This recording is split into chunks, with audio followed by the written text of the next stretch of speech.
very interesting way of saying things. Were those men really gonna kill me? Thank you. Nice job. Oh, his ass is mine. XO, one of our vehicles has been hijacked, L67. All unit suspects trapped in MP vehicle L67. Primary is Jack Ranger, white, male, 40, considered armed and dangerous. Secondary is Major Susan Turner, female, wearing military fatigues, white, age 34.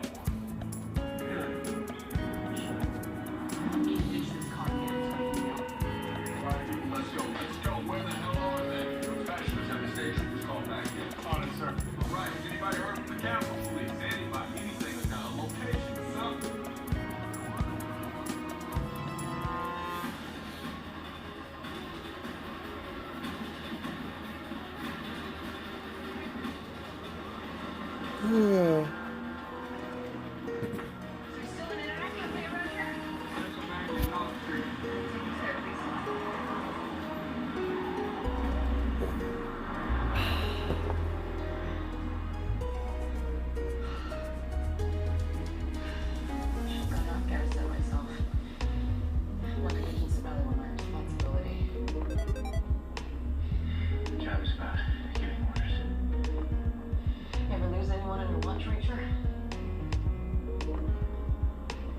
My men were killed by the Taliban.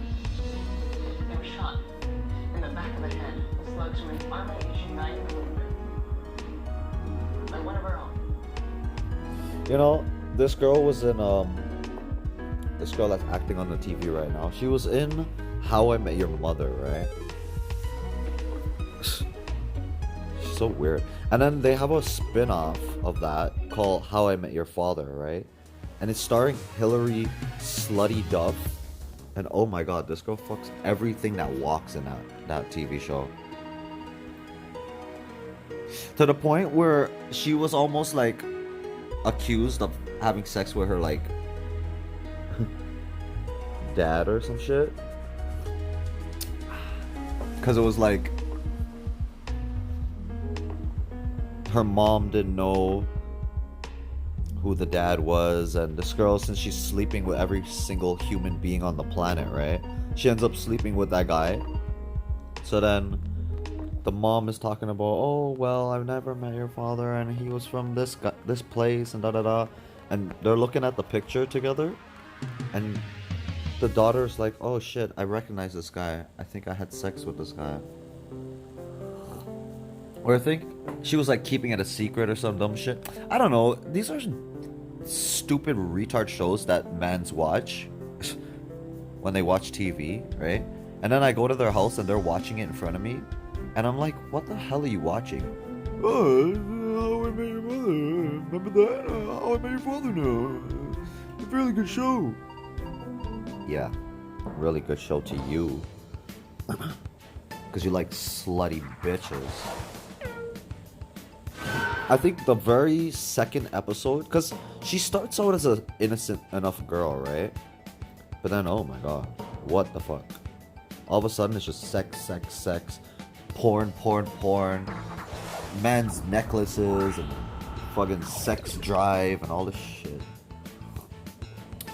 At a point, it's just like, there's too much, yo.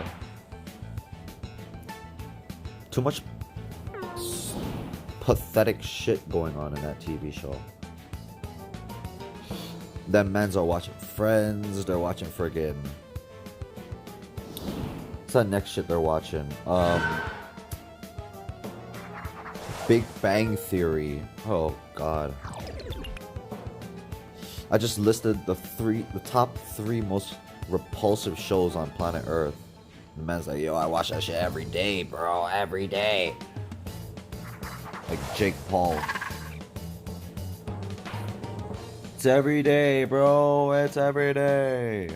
You want to hear that song? A little bit, maybe, probably. Well, I'll probably get this video copywritten.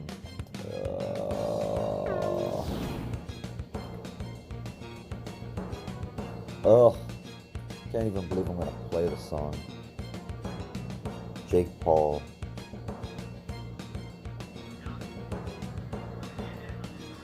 Y'all can handle this. Y'all can handle this. Where's the Wait, what's it called? Everyday bro. Oh yeah. So does it say here? No? Does it say here? Does it say here? Does it say here? Does it say here?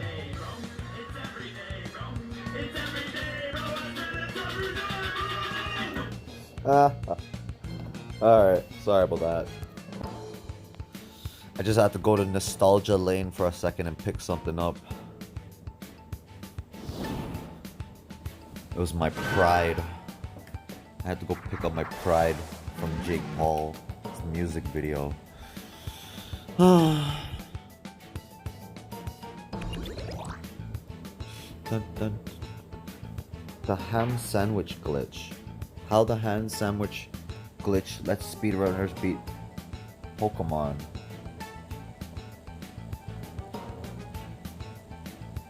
Wait, sandwich? Just 2 weeks after release, the world record for Pokemon Brilliant Diamond and Shining Pearl was under 20 minutes, a time thought inconceivable when you consider the opening sequence is 5 minutes long. So what could have happened to make this possible? This guy glitched. It has Oh to my do god. with one of the most powerful types of glitches that can be used in speedrunning, storage. And in the case of Bro, the I can't believe how broken these it might Pokemon well games be are. God. Today we'll be looking at how these glitches are used in the current round and what effects they have on the game. But before we do, allow me to introduce this video. Oh, you cocksucker. All these people. Will get you to be broken. And it starts with menu storage. Menu storage is a glitch that enables you to open the same menu multiple times, which then allows you to move around in the overworld while having a menu open. To enable it, you'll open the Pokemon menu, select a Pokemon, and then on the sub you'll have a short window to mash the A button with ZL and ZR, as they all register in A press. If you hear the click noise twice, you've just enabled menu storage. And when you What an exit easy that glitch. you will now have a menu open while you walk around. To cancel it, all you need to do Press is B. exit the menu. And that's about all that menu storage accomplishes on its own. So why is this a big deal? The real strength of menu storage is being a foundation for other glitches to be built upon. Because while it's active, you're able to trigger some very broken sequences. And it's time to look at the first glitch that it enables. Script storage. To It understand enables what script catch storage is, Arceus you in need to one know what a Pokeball. script is. So let me explain. A script is a piece of code that is executed in real time instead of being compiled when the game boots up. Some examples of scripts would be the player reading a sign, talking to an NPC, or opening a door. When menu storage is active, you can interrupt a script by pressing B during its execution, which does two things. It dismisses the menu storage and freezes the script from executing further, storing it in memory. Different scripts have different effects when stored, and instead of calling every instance of this script storage, runners refer to each individual storage by the name of the object enabling it to avoid confusion. The first instance of script storage occurs in Twinleaf Town when you leave your house after getting Turtwig. By setting up a Turtwig, menu storage and everyone's then getting opening the door to Turtwig, your right? house, you can exit out of the menu storage and interrupt the door animation, putting you in a state known as door storage. While door storage is active, you can't enter encounters with wild Pokemon, trainers can't battle you, cutscenes won't trigger, and you can't use key items. Oh, wow. In the early game, this means you can skip the cutscene where Lucas and Dawn take you to get the Pokedex, and walk all the way to Jubilife City instead. You may be thinking, okay, they just walk to the end of the game, but it's not quite that simple because of restrictions that appear with door storage. You are unable to enter loading zones or interact with anything while the state is active, so you need a way to get out of it. And the only method currently available is to save and quit. But this requires some setup. While door storage is active, you are prohibited from opening a menu, so when you activate the initial menu storage, you'll set up two instances. This allows you to have a menu open after triggering door storage, since enabling that glitch consumes a menu storage. This game's so With busted two for a instances modern of menu game. storage open, You're falling you can even enter further door behind with storage casual and then play. have a way to save and quit out of it. And this concept of layering storages actually plays a big part in the run. But before we explore that, there's a key item in Jubilife City that we need to pick up. The Old Rod. The Old Rod is a key item. and the game lets you register up to 4 of them for quick use. If you have a single item registered and hit plus, the game will try and use that item. But if you have more than 1 registered, it pulls up a menu where you can select which registered item you want to use. Since we only have 1 key item with the old rod, there's only one thing we can do. Use menu storage to register it twice. Normally, you are prohibited from doing this, but with menu storage, you can open 2 menus that think the old rod is not registered, which lets you put it in 2 different slots. Once it's double registered, when you hit the plus button, the key item selection menu will open instead of the game trying to use the old rod. This gives you access to a key item that can be used from a menu, which means it can be used while script storage is active by storing the menu. But the old rod has one additional property that makes it perfect for what we need. Since it cannot be used unless you are near a body of water, the old rod gets the classic "there is a time and a place" text box from Professor Rowan. While active, the Rowan text box freezes things in the background until it's cleared. But if you combine it with menu storage, some very interesting things can happen. If you back out of the Rowan text box and a menu at the same time, the frozen state will persist, just like it does with door storage. Due to this, we now have a way of activating script storage whenever we want with the old rod, which lets us create layers of storage.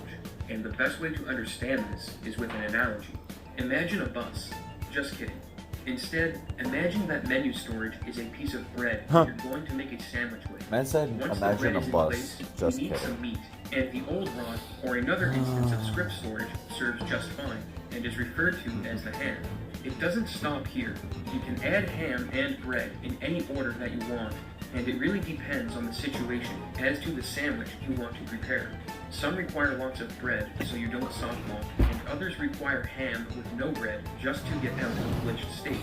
That's a lot to take in. That's So let's a pretty use the dumb next analogy. glitch as an example. With the old rod in our possession and the ability to activate layers of the different kinds of storage at will, the next thing we're going to do is use a feature that isn't in the game yet. Sort of. The Global Wonder Station, or GWS, is a feature that is currently offline in the game, and if you try to enter the building, the NPC will trigger a dialog box that includes a script that pushes you back 1 tile when it completes. The pushback has a special property. The game thinks you'll be in a specific location when it triggers, so it doesn't check for collision while it's applied. Oh my god, I know how they're gonna break this To get game. through walls. So you've probably already guessed that this script is getting put in the sandwich. The amount of things that get put into storage at this point gets a bit confusing. So to help keep things understandable, I will include this sandwich tracker to represent the stack. We're going to use the GWS pushback as part of the setup for the next glitch, as it will help get us out of bounds. So let's have a look at one of the most unique out of bounds glitches in speedrun, the ledge game. This glitch requires a unique sandwich, with 1 piece of ham and then 2 pieces of bread. The top piece of bread gets used to store the GWS pushback. This puts us in a glitched state similar to door storage, so that we can get out of Jubilife City and on Route 203 without having to fight the rivals or worry about trainer battles and encounters. There's a particular ledge we want to get to on Route 203, and when we jump over it, the bottom piece of bread will be activated to interrupt the ledge hop animation and activate the pushback from the GWS that we have stored. 2 things happen when you do this. The ledge jump gets interrupted by the GWS, and you're now levitating in the air. With only a piece of ham left on the stack, you'll now go back to Jubilife and consume it to get out of the glitch state the GWS had put you in. Except now, you have a bunch of height. 2 more bread need to be set up. Most bread being used to store the GWS, and the final bread will be used to save and quit. Because now, we're finally set up to get to the Pokemon. Now that we're defying gravity, we're able to get out of bounds on Route 202, and by navigating a precise path while in the void, we meticulously make our way to the lead. While out of bounds, nothing is loaded in except a few backgrounds. Honestly, I'm just here to catch monsters. I don't really want to play the game at the When you moment. see the dark blue water background, you arrive at the lead with the GWS still in storage, and it's here that you use the pushback to get yourself to the left side of the lead plateau, and then save and quit to reload the overworld. For some reason, this save and quit loads you under the ground, and normally this would be a problem, as you can't access the door to enter the league, but the trigger for the door cutscene extends beyond the map, so you can trigger it even if you're below the floor, which brings us to the final challenge, the Pokemon League. There are 3 major barriers left to overcome. You need to get past the badge checker, get through the Elite Four, and then get through Cynthia, who has a few special properties. First up is the badge checker, and unfortunately for us, walking up to him triggers a rival battle that we want to avoid at all costs, since we only have a level 5 turret move. To avoid the fight, we'll open a double menu storage and take the escalator to the left, and as the screen starts to fade to black, you want to back out of one of the stored menus. This gets you to the top of the escalator with a single menu storage open, with the bonus of now being out of bounds. You'll want to walk to the door behind the badge checker, but there's one small problem. There is an invisible wall that stops you from walking inbounds, so you can't trigger the door. Fortunately for us, it's located on a half tile, so we can use the remaining menu storage we have up to save and play. And upon loading back in, the game corrects our position to the nearest tile that it thinks we're on. This pushes us through the invisible wall, which skips the badge checker and rival battle. Now we have the Elite Four to deal with, and we serve them a reverse sandwich with a hand-bread ham that is set up in the hall outside of their room. This is because when you enter a room in the Elite Four, a small animation plays of you walking forward, but if you use the old one with a 3-frame window, you can interrupt the animation and slowly walk forward. While consuming the topmost ham, we now have the walk forward animation in store. We'll then want to press B, which clears the rolling text box and the menu storage grid along with it.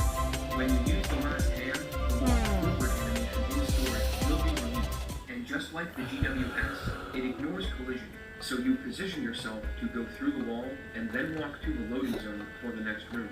Each member of the Elite Four can be conquered using this setup, leaving just Cynthia to face the might of our turtweight and buffet of sandwiches. And it's time for the most amazing sandwich of the entire run. This is the BDSP Double Hand, a sandwich of just 2 hands. Cynthia is unique from the other Elite Four members because a cutscene plays when you enter her room, but because of this, there is no closed door behind her, only an elevator that takes you to the Hall of Fame. By using one hand when the camera starts to zoom out, you can interrupt this. How the hell do I keep getting all this shit happening to me? Is this thing like resisting my kill? Like I'm killing it, but then it's just like, oh well, he resisted it because of clutch. How does a shitty monster like this have clutch? But by feeding them the last piece of the BDSP Double Down, we're able to stop this cutscene and enter the Hall of Fame room, putting our mighty level 5 turtweight in its rightful place. And completing the run in just under 20 Paralyzing me every fight. Ugh. I don't buy enough paralyzed heals for these fights. 2 minutes faster than the current record for the original Diamond and Pearl 80% speedrun, and over 3 hours faster than the glitchless record. Oh my But god. the 80% record didn't start out this fast. The first run clocked in at almost 5 hours, and if you want to hear that story, you'll have to stay tuned to the channel in the new year, because I'll be releasing a world Let's just go record fight everybody. collaboration with the Tired of BDSP this at this community. moment. If you want more details on it, you'll have to follow me on Patreon, where I'll be posting progress photos on it during production. Thanks for watching. Oh, the super bounce. After 18 years, 3 tracks that were thought to be After unbreakable 18 years. skips found within a week. The first new skips for Mario Kart DS in over a decade. Typically, skips are found by skilled players or tool-assisted speedrunners that know the game inside out. But these weren't found by someone familiar with Workers the game. outside are so Instead, they were found cringe. by a new player with a simple question and undeterred persistence. To understand how we got here, we need to rewind to April 5th, when Zumo de Papaya was messing around on Luigi's mansion. What he was trying to do was bounce over the guardrail to get out of bounds, as the walls surrounding this area have no collision, and clipping through them would move to the downstairs section faster. Zumo wasn't a tasser, so he posted to the Discord asking for someone to task what he was exploring, and one of the first replies he received was that it wasn't possible, and even if it was, it wouldn't be faster even in a task setting. Zumo wasn't deterred, and his bounce attempts kept getting higher and higher. In fact, he knew it could work because he'd done it in 300cc's, a hacked game mode with increased speed. The card Zumo was using was the Tyrant, which isn't atypical for time trials due to its suboptimal statistics, but his theory was that since it was a heavier car, it would bounce higher and have a better shot at making the jump. This assumption was incorrect, however, and a tasser by the name of Juan replied that in his exploration of the bounce mechanics, lighter cars got higher bounces, and being curious himself, he investigated the super bounce on Luigi's Mansion, and to his surprise... This guy's so stupid, like... How do you never test a faster driver in a game all about driving fast? Oh no, I just use Bowser. Oh, Bowser's top speed is the best. So he's clearly faster because top speed means maximum speed. Oh yeah, in a drift race maybe, or a drag race maybe, yeah, you would be a smart person to listen to. But in a normal race with turns and laps and all this stuff, you'd be forgiven. You'd have to forgive me for thinking that you're a dumbass. Oh, God.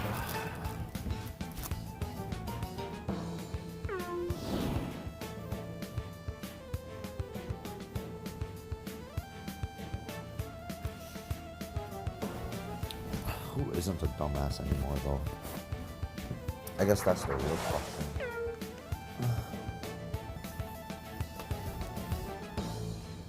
Tones, am I a dumbass too?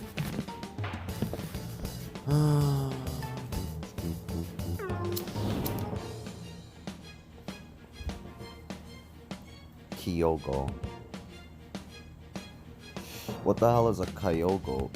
Is it a Kyogre's brother?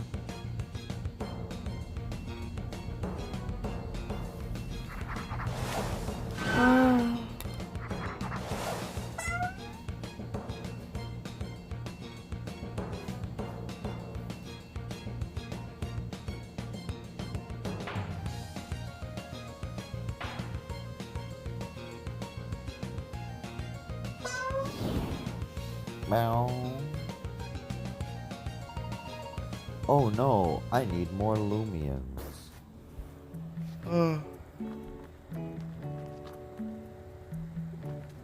So I'm supposed to find a beach, right? And then on this beach, there's supposed to be a fishing rod.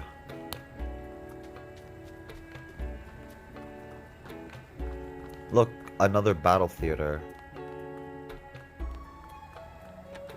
I guess this would be the last one, huh? What's this? Batteries?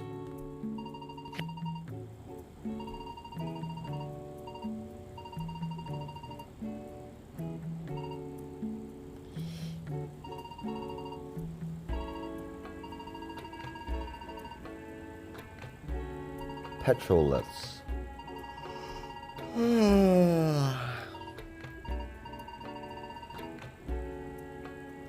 One free ride per person per day.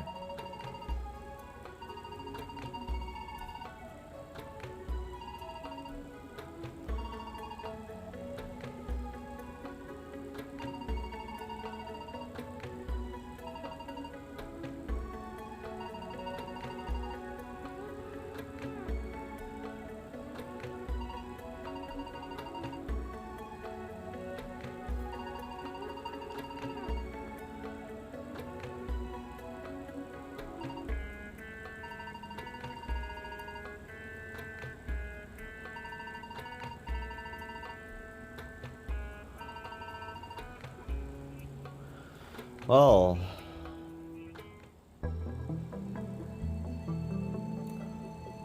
glowing walls, huh? Maybe let's just click on anything that glows. Like this tree?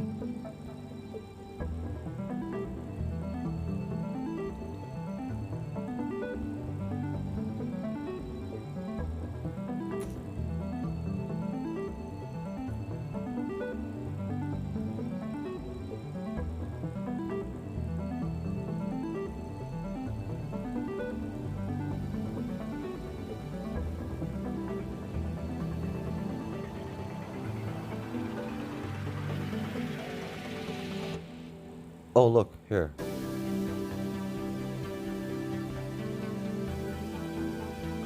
Come on, click this. Oh my god, what the hell is this?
Uh-oh.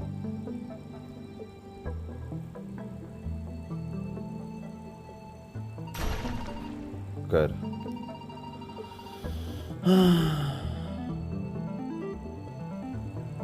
Where did I come from? Shit. I was going this way. Wasn't I?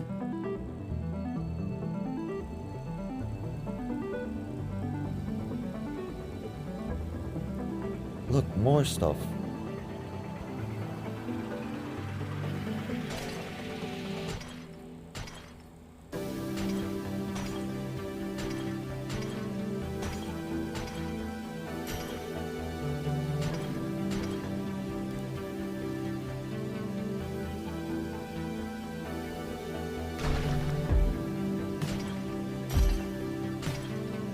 Uh-oh. Won't be able to get this one.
Petrolith eggs.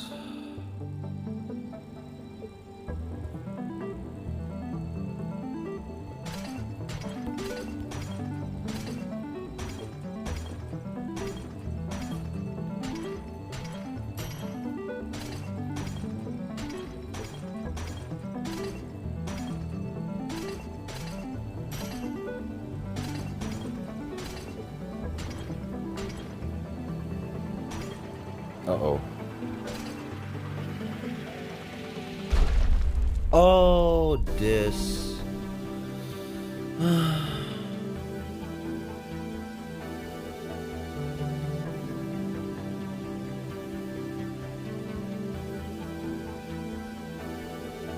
Come on, click it.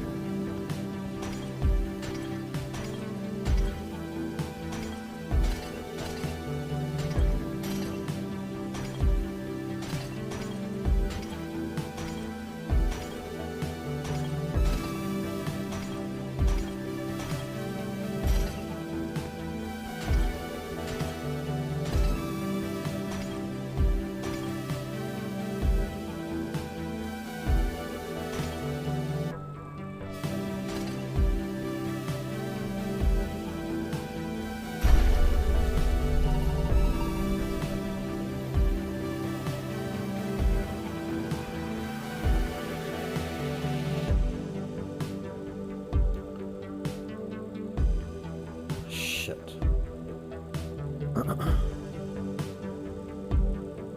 Click it, motherfucker, click it.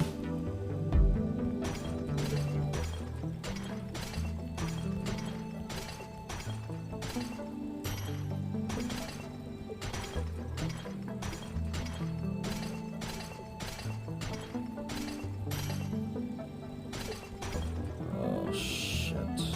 Oh, you gotta give me the most rarest one right here, huh?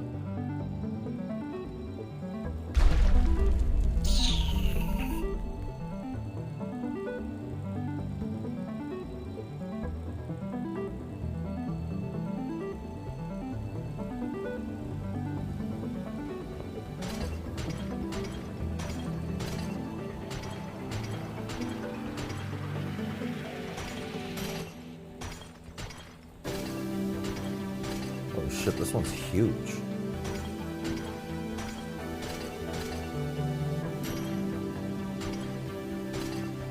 Oh my god, they made me find this shit again right here. This game is broken as all hell, yo. What the hell is this?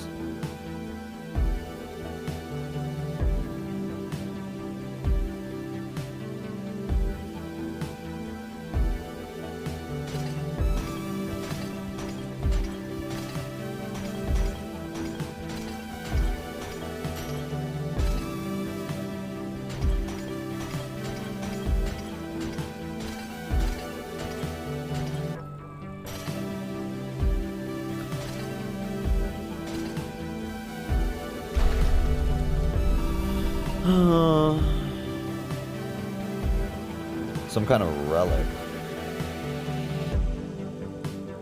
Oh, I'm almost out of battery power.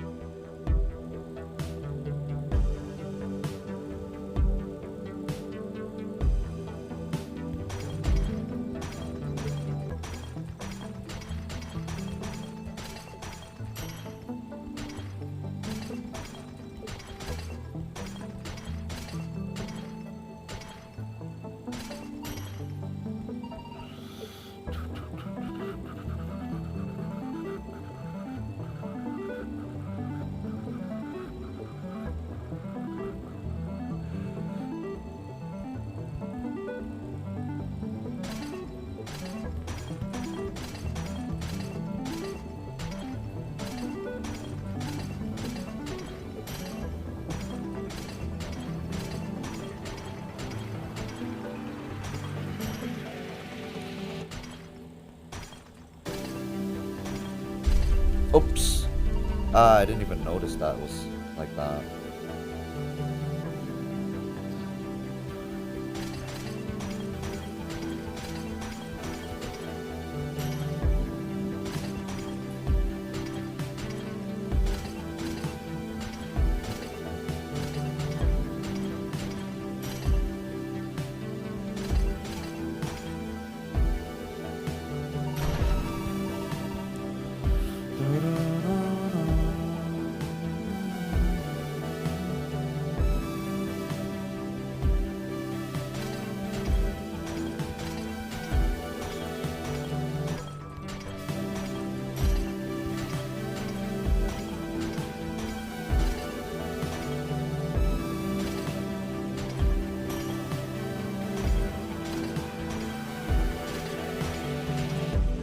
It's the Batman relic.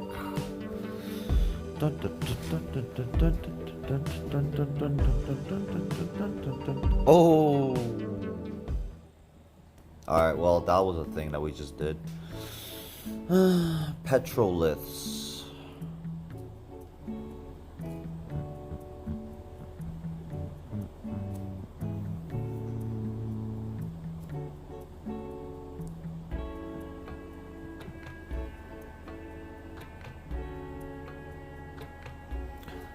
Craft capture discs. Really? We can craft capture discs? Welcome back. Purchase a battery? What do you...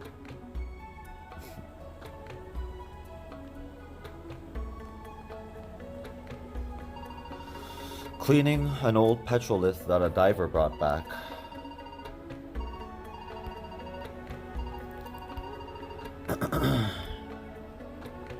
Using the machine, we could bring back monsters from the dead.